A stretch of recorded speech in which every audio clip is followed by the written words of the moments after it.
मोदी साहेबांनी 12 वर्षापूर्वी जागतिक योग केंद्र योग दिवस चालू केला आणि त्यावेळेला सगळ्यांना माहिती आहे की 196 देशांनी त्याच्यासाठी युनोमध्ये हो म्हटलं आणि आपल्याकडे योग दिवस चालू झाला.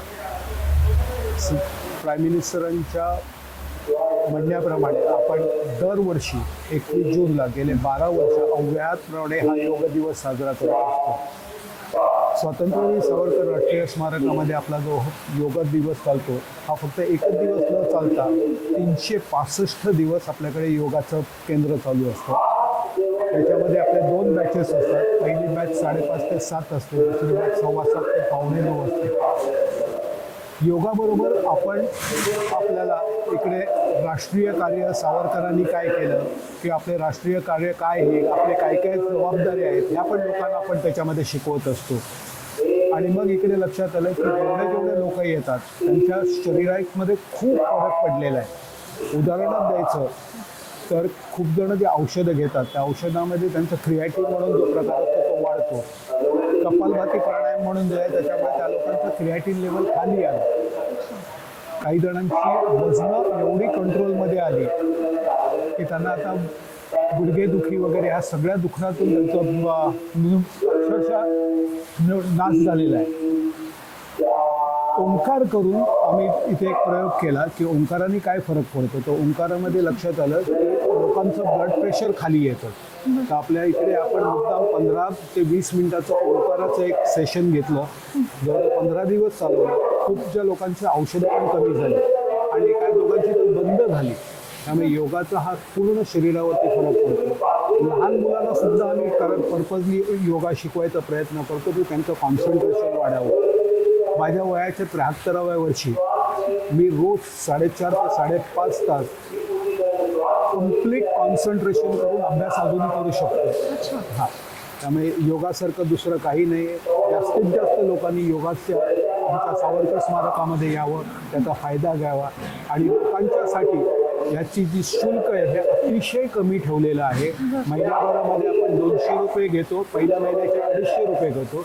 दुसऱ्या महिन्याचे आपण फक्त 200 रुपये घेतो. ज्या लोकांना कोणाला हे जमत नसेल त्यांच्यासाठी आपण ऑनलाईन सुद्धा हे केलेलं आहे. धन्यवाद. बॅच आमची सुरू झाली तेव्हापासून मी येते. गेले 15-16 वर्ष येते, रेग्युलर येते. 15-16 वर्ष. मला वाटतं 2007 साली आमची बॅच, पहिली बॅच अगोदर 1 वर्ष अगोदर होती. सेकंड बॅच आमची जी 7:15ची असते ती साधारण 2007 साली सुरू झाली. तेव्हापासून मी येते रेग्युलर. खूप फरक वाटतो. अगोदर मला खूप सर्दीचा वगैरे त्रास व्हायचा, तो बंद झाला. आणि आज आता माझं वय 76 आहे पण मला BP नाही, शुगर नाही, थायरॉइड नाही, अजून एकही गोळी घेत नाही मी. कुठल्याच प्रकारची गोळी घेत नाही. ते आता कॅल्शियम डॉक्टर सांगतात म्हणून किंवा मेडिसिन असं ते आहे, पण बाकी औषध म्हणून असं काही नाही आहे मला. बरं. त्यामुळे तो मला खूप फायदा वाटतो.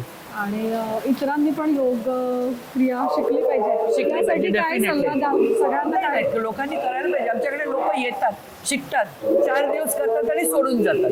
ते बरोबर नाही. आणि हे प्रत्येकाने आपापल्या ह्यानी करायला पाहिजे ना. तुमच्या फिटनेस करता म्हणून तुम्ही करायला पाहिजे ना. आणि ह्याच्यात तुमचा फायदा आहे. आमच्या संस्थेचा काहीच फायदा नाही आहे. आणि आमच्या संस्थेमध्ये फक्त 200 रुपये फी घेतात आणि त्याच्यात तुम्हाला महिनाभर तुम्हाला हे करतात.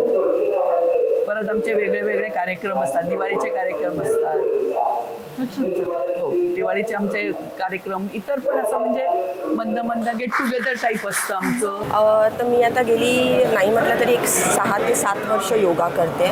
इथे मी रेग्युलरली गेला 1 वर्षभर. इथे कसं कळलं? आणि मी ॲक्च्युली ऑनलाईन योगाच करत होती कारण मध्ये कोविडचा काळ होता आणि तेव्हा कुठे पर्सनली जाणं पॉसिबल नव्हतं. त्यामुळे मी ऑनलाईन योगा करत होती. मग मी इंटरनेटवर सर्च केल्यावर मला इकडच्या योगा वर्गांबद्दल कळालं. मी येऊन काळे सरांना भेटली आणि मी आता गेली वर्षभर इकडे रेग्युलरली येते. इकडे आल्यानंतरचं मुख्य मोटिवेशन म्हणजे इथे सगळे सिनियर सिटीजन आहेत. यंग जनरेशन पण येते, पण सिनियर सिटीजन्स खूप छान योगा करतात आणि त्यामुळे त्यांच्यात फ्लेक्सिबिलिटी खूप छान आहे. त्यांचे बरेच प्रॉब्लेम योगा रेग्युलरली केल्यामुळे सॉल्व्ह झाले आहेत. आता मला पण पाठीचा वगैरे त्रास होता, कारण डेस्क जॉब असल्यामुळे तो त्रास येणं स्वाभाविक आहे. पण योगा नित्यनियमाने केल्यामुळे मला भरपूर फरक जाणवला आहे. सातत्य म्हणजे मी म्हणेन ॲटलिस्ट आता काही जणांना वेळ नसतो, पण आठवड्यातले एक 4 ते 5 दिवस जरी तुम्ही करतायत ना, तरी तुम्ही तुमच्या आरोग्याकडे खूप मोठी वाटचाल करताय.